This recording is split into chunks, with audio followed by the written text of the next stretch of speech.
Okay. We started Marxist criticism last week, and we didn't talk about what Marxist critics do. This is on page 167 in my edition, and let's try to understand what kinds of specific points that we try to analyze in Marxist criticism and in Marxist approach. First of all, Marxist critics make a division between the overt and covert content of a literary work. So overt content is, of course, the overt meaning, the meaning on the surface meaning. And the covert content is the hidden meaning, the meaning underneath what appears, under what appears in the literary text. Then relate the covered subject matter of the literary work to basic Marxist themes. For example, when we read the overt content, we try to find the covered content, and we relate the covered content to the Marxist themes. For instance, if the story is about a servant or is about a factory worker, what we look at here is the fact that how is that factory worker placed and depicted by the author? And in the covered meaning, how does that factory worker choose his reality and choose his ethical position in the society? Does he have a class consciousness, for example? Or if he doesn't have a class consciousness, what is the cause of it?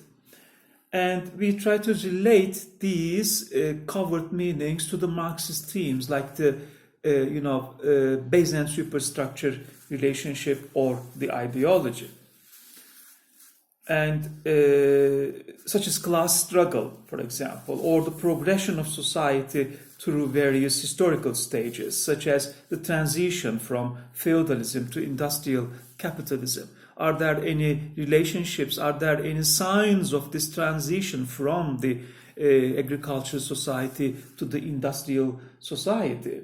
For instance, even in Thomas Hardy's books, let's consider Tess of the D'Urbervilles in Thomas Hardy's book. In Thomas Hardy's Tess of the D'Urbervilles, they work on a farm, and the farm mates, the peasants, have a solidarity among one another, solidarity between themselves, a coordination between themselves, which reflects a class consciousness among themselves, although they were working in an agricultural society rather than an industrial society. Thus, for example, the conflicts in King Lear might be read as being really about the conflict of class interests between the rising class, bourgeois, and the falling class, the feudal overlords. The same conflict can also be seen in Macbeth. Macbeth can be analyzed from the Marxist perspective as well, because in the overt meaning, we see the king's struggle to protect his own kingdom and Macbeth's struggle to be the king himself. On the other hand, this is the overt story, but the covert story is the class struggle, because there was a new rising bourgeois in the society, and they were trying to have a place in the ruling of the country. And this is the murders in the book, and the psychological crime and punishment dichotomy in the book is actually the result of that class struggle. Another method used by Marxist critics is to relate the context of a work to the social class status of the writer. So, in Marxist theory, we assume that all writers reflect their social class in their texts. And in such cases, an assumption is made that the author is unaware of precisely what he or she is saying or revealing in the text. The authors, according to Marxists, do not have to be aware of what they are talking about, but in the covert meaning, it is there, unconsciously. A third Marxist method is to explain the nature of a whole literary genre in terms of social period which produced it. For instance, the rise of the novel by Ian Watt relates the growth of the novel in the 19th century to the expansion of the middle classes during that period. This is a famous story. We always talked about this in this department. The birth of the novel was related to the rise of the middle class, who had the money but did not have the cultural background to understand philosophy or poetry, but they wanted something simple for entertainment. A third Marxist, the novel speaks for this social class, just as, for instance, tragedy speaks for the monarchy and the nobility, and the ballad speaks for the rural and semi-urban working class. So the tragic works are written for the aristocrats, again, famously, and the comedies are written for the working class, and ballads, folk poetry, and the folk songs are written for the rural people and the semi-urban working class. This semi-urban is interesting. It corresponds to our gecekondu culture, the shanty towns, the suburbs, which we call gecekondu culture, and they are semi-urban. They are not exactly rural because they left the rural area and migrated to the city, but they are not totally urbanized, so they are semi-urban, and ballads are for them, folk songs are usually for them. It appeals to them. A fourth Marxist practice is to relate the literary work to the social assumptions of the time in which it is consumed. A strategy which is used, particularly in the later variant of Marxist criticism, known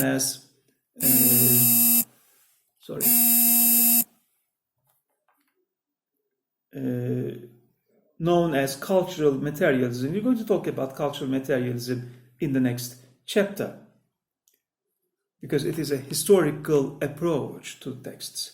A fifth Marxist practice is the politicization of literary form. All literary forms are political. As we said, all language and all words, if all words are political and if all language forms are political, then literary forms, literary genres are political too. But how does that occur? For instance, literary forms are themselves determined by the political circumstances. So if poetry is needed, it is usually constructed by the needs for literary text. Let me reconstruct my sentence. The needs for the literary forms are prepared by and determined by the political conditions in the society, political circumstances in the society. For instance, if you go back in history to the early 1980s in Turkey, it was just after the military coup in 1980, 12th of September 1980, military coup. And after the military coup, suddenly symbolic poetry came into being in Turkey. It's not that symbolic poetry had never been written. It had been written, of course, all the time in history, but in 1980s, early 1980s, was full of very, very heavily symbolical poetry. Because the reason was political circumstances didn't allow the poets to speak up openly, to mention certain terms and certain concepts openly. All right, so they couldn't say revolution, for example, but they talked about tomorrows. All right, horizons, hope, things like that. Glorious days in future, instead of saying revolution. That was a very symbolical type of poetic style, poetic narration. So it was determined by the political circumstances. For instance, in the view of some critics, literary criticism carries with it an implicit validation of conservative social classes. So there is a certain implicit validation, implicit justification of the social classes, social structures. For others, the formal and metrical intricacies of the sonnet and the iambic pentameter are a counterpart of social stability, decorum, and order. So then we can say that the political circumstances determine not only the content but the form of the literary works. How should they be written? How they are constructed? What kind of literary, linguistic, and narrative structures are made by the authors are particularly determined by the political circumstances all the time. Okay. Now, this is all about Marxist criticism, and I'm moving on to New Historicism and Cultural Materialism. They are both, New Historicism is an American movement, and cultural materialism is a British movement. But they both deal with the history and culture in literary criticism. But cultural materialism is a Marxist approach again. The term neo-historicism was coined by the American critic Stephen Greenblatt, whose book Renaissance, Self-Fashioning from Moore to Shakespeare is usually regarded as its beginning.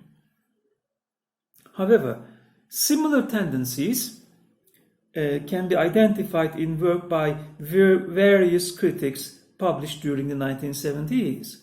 And a good example is J.W. Lever's The Tragedy of State, a study of Jacobean drama. This brief and epoch-making book challenged conservative critical views about Jacobean theatre and linked the plays much more closely with the political events of their era than previous critics had done.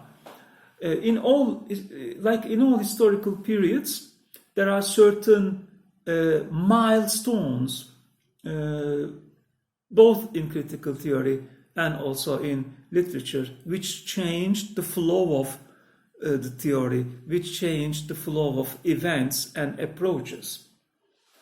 Simple definition of the neo-historicism is that it's a method based on the parallel reading of literary and non-literary texts, usually of the same historical period. So when we read a novel, we read it in parallel to the other written texts at the same time, other non-fiction texts at the same time, preferably history books written in and about that period. Because we regard, in New Historicism, the novel as a secondary historical source. Novels are secondary historical sources. And you may have noticed that in all of my novel courses, I draw your attention to the historical facts of that period. I draw your attention to the relationship between the text and the history all the time, because I believe that they are always related historically to the periods in which they were written. This is a new historicist approach. Nothing is outside the historical considerations. Nothing could be interpreted without references to history. Nothing. That is to say, New Historicism refuses to privilege the literary text instead of a literary foreground and a historical background. It envisages and practices a mode of study in which literary and non-literary texts are given equal weight and constantly inform or interrogate each other. So literary and non-literary texts, they always question one another, interrogate one another. Fictional text questions the non-fictional realities like history and sociology, whereas sociology questions the literary form. This is called equal weighting. So, historicity of texts involves an intensified willingness to read all of the textual traces of the past with the attention conferred only on literary texts. Okay? It's a willingness. Historicity of the texts is a willingness to read all literary texts of the past, to read all of the textual traces of the past with the attention conferred only on literary texts. So they believed that all the literary texts bear the traces of the past. So new historicism embodies a paradox. It involves a paradox. What is it? This paradox is to literature, in which there is no privileging of the literary. Though we will see later that this statement requires some qualifications. Typically, a new historical essay will place the literary text within the frame of a non-literary text. And thus, Greenblatt's main innovation from the viewpoint of literary study was to juxtapose the plays of the Renaissance period with the horrifying colonialist policies pursued by all the major European powers of the era. Okay, so let me repeat. Greenblatt's main innovation from the point of view of literary study was to juxtapose the plays of the Renaissance period with the horrifying colonialist policies pursued by all the major European powers of the era. Then, when we read a Renaissance text or a Shakespearean text, we can relate it to the colonizing experience, like in Othello by Shakespeare, because Othello was a black army general. You see, then there are always relationships to history and the political history, of course. Greenblatt himself refers to the appropriated historical document as the anecdote, and the typical new historicist essay omits the customary academic preliminaries about previously published interpretations of the play. Right. Now, let me close this first session and then continue the second session in 5 minutes. See you later in 5 minutes.